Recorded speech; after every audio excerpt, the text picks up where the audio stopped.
Let's quickly bring you another program which Moneyline with Nancy was part of, and the program was talking about financing for sustainable development in Nigeria. This was from the Development Finance Department of the Central Bank of Nigeria. It had its retreat a few days ago, and you know, try to assess itself, that is impact assessment, with many stakeholders that came for the event. Just take a listen, watch this, where the governor of Kebbi State, Atiku Bagudu, as well as the governor of Jigawa State, they were on the panel, and just take a listen to what transpired.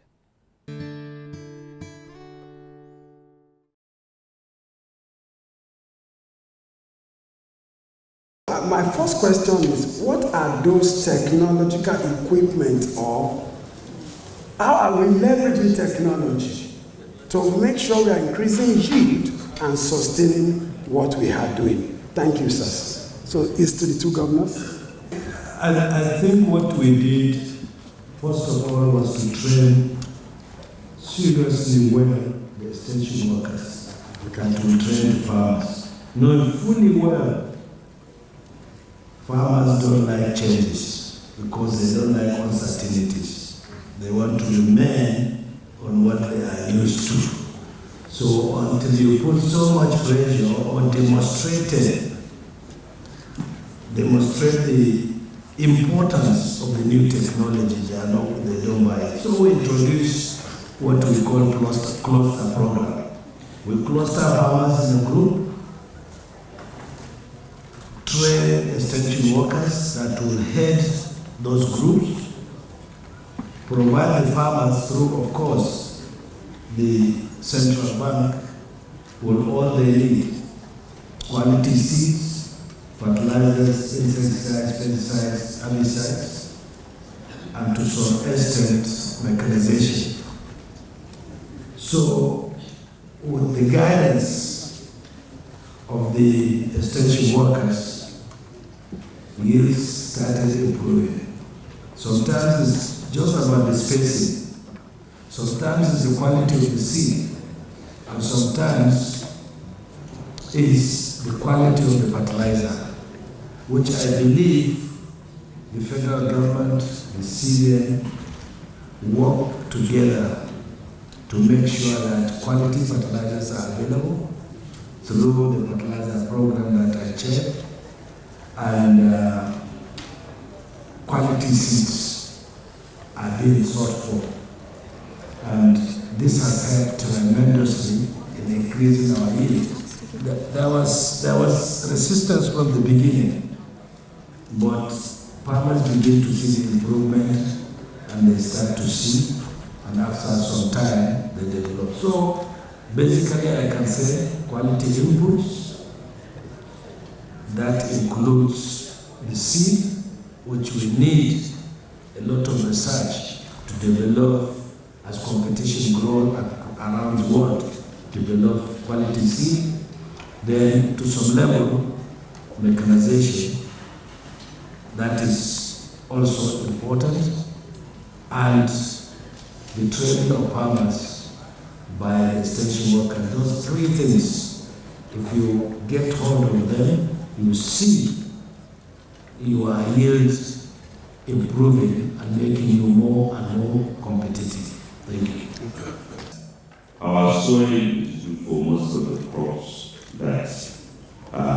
but again, farmers use the wrong seedling, inadequate inputs, and that goes back to financing. I remember the first rice and overall model, a hectare in most northern parts of the country was computed to require 210,000 naira. In the southern part, because of land clearing, which is more expensive, it was about 285,000 naira. And that includes cost of proper seedling, optimal utilization of input, particularly fertilizer, herbicides, and pesticide. It was projected that once farmers are supported to be able do that, then their needs can achieve a quantum leap. And they did. And what is even more remarkable is that most of the farmers achieved those yield increases in as little as one season. Not years. So, and this is the same experience we had in cassava. In Kebbi, in addition to rice, we have done cassava with the central of Nigeria under the Bayelsa cassava. It's the same experience with maize. Wheat in Jigawa. The same experience with wheat. The same experience with tomato. But again, that's why we need to appreciate both what the central government and what the president did. Because the president supports to the CBN that you can include rice or those commodities that agronomic input have demonstrated that you can do well, and you can include them in the FX restriction list for importation was a very, very remarkable support too. Secondly, because of the president's belief and the central bank, particularly the governor's commitment to take whatever risk that is worth taking, the federal government even approved that the Nigerian Customs Services undertake border exercises, which saw our borders being closed for upward of 18 months in order to ensure that we give a gestation period for the policies that were being put in place. It is important to recognize that agriculture is the most distorted international trade item. The World Trade Organization are yet to get an agreement on agriculture. So countries with whom we are competing are subsidizing agriculture. That is not to say we can do so at the same level, but just to recognize it and for both fiscal and monetary authorities to appreciate that those distortions are part of the elements that are not putting us on the same competitive pedestal. But the lessons learned in the last few years are shown that we are competing with most countries. I remember at a meeting of the Food Security Council where traders, rice traders from Jigawa market were invited by Mr. President. And they said that they had visited Thailand, they had visited Vietnam, they had visited India. What was surprising to them was that our yield and our rice quantity are almost the same. And therefore, so it's recognized the regulatory accounting practices that will put our participants in the agricultural sector on the same pedestal like we other countries will. Thank you, sir. I don't remember when the panel want to say anything about how much of technology we need to harness or put into. Yeah. For me, one of the key things I think is required to drive is also a linkage between activities going on in research and development and the farm itself. Okay. Like what the executive government mentioned earlier. For you to be able to move the yield from 1 metric ton per hectare to 5, it means you must have invested a lot in R&D.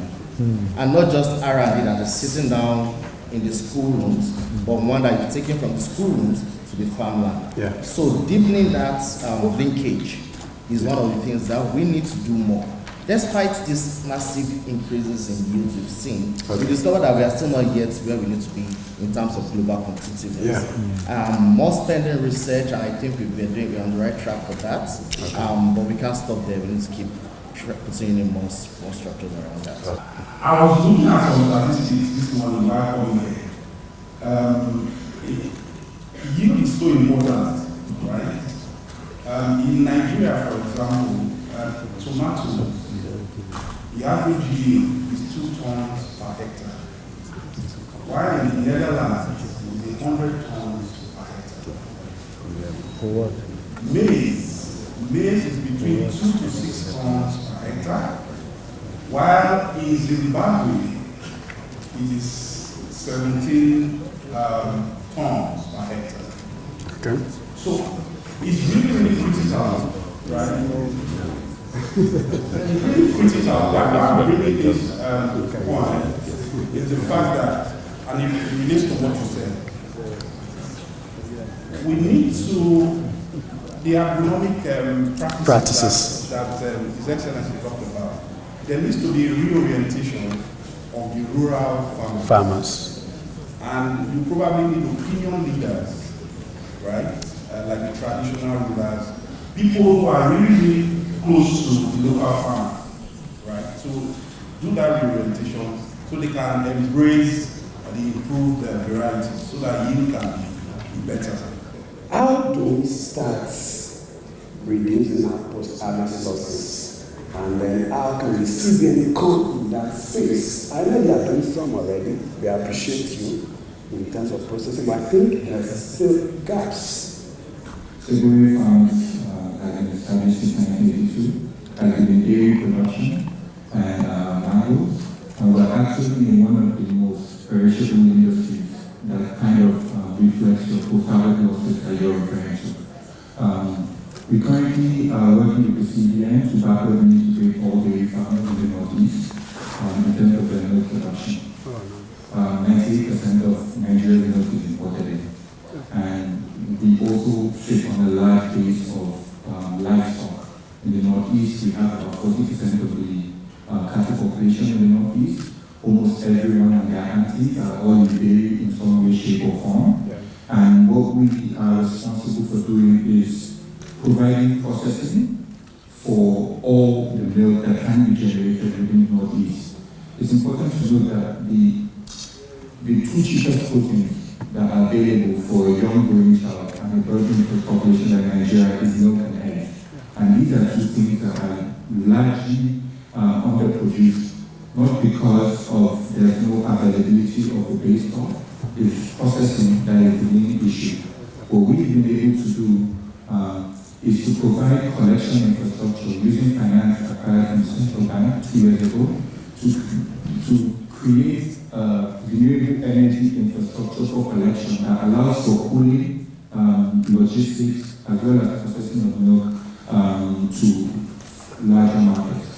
So how do we involve our teeming youth population?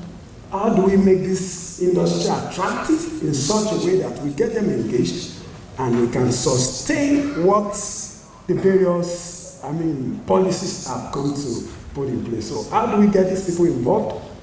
First, you have to make agriculture mechanized, little bit mechanized. The tragedy aspect of it will be difficult for them, for the youth of today to participate. Secondly, make it profitable.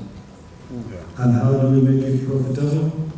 Is first, reducing cost of production and create an uptake scenario where minimum prices are being fixed.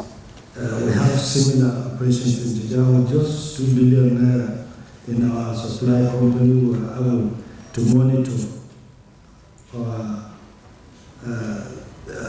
the cost. When it gets too low, we pump in money to buy, prices go up, and when it reaches a level that we believe the farmers are making profit, reasonable profit, we withdraw. So this mechanism has to be developed to ensure that the farmers make reasonable profit. And secondly, the insurance. You have to empower the agricultural insurers to fully do well, because there are a lot of risks in farming, and somebody has to absorb those risks for the youth to be able to participate fully. Because the farming have to move from the subsistence nature, where family labor is being used for just food production, to commercial farming, where they see it as business. So I think this is very, very necessary. So, in also the discussion the previous question asked on post harvest, what do we see with what central bank is doing that I encourage them to do is looking at those sectors and supporting industrialists to build factories so they can obtain. If they continue to do that, that will reduce significantly the losses. We have seen it both in Kebbi and Jigawa with our tomatoes. They encourage investors to build factories there so they obtain most of the tomatoes that we were having issues with. And if that continues, that will also reduce. So, and again, on the sustainability issue we mentioned, it is very, very important to see a window where CBN can also, together with maybe Federal Ministry of Water Resources, see how best they can improve the dry season farming. Yes, so irrigation infrastructure has to be developed. It requires huge sum of money, but that money can easily come back. For 1 hectare of rice, for example, you spend close to 120,000 naira today.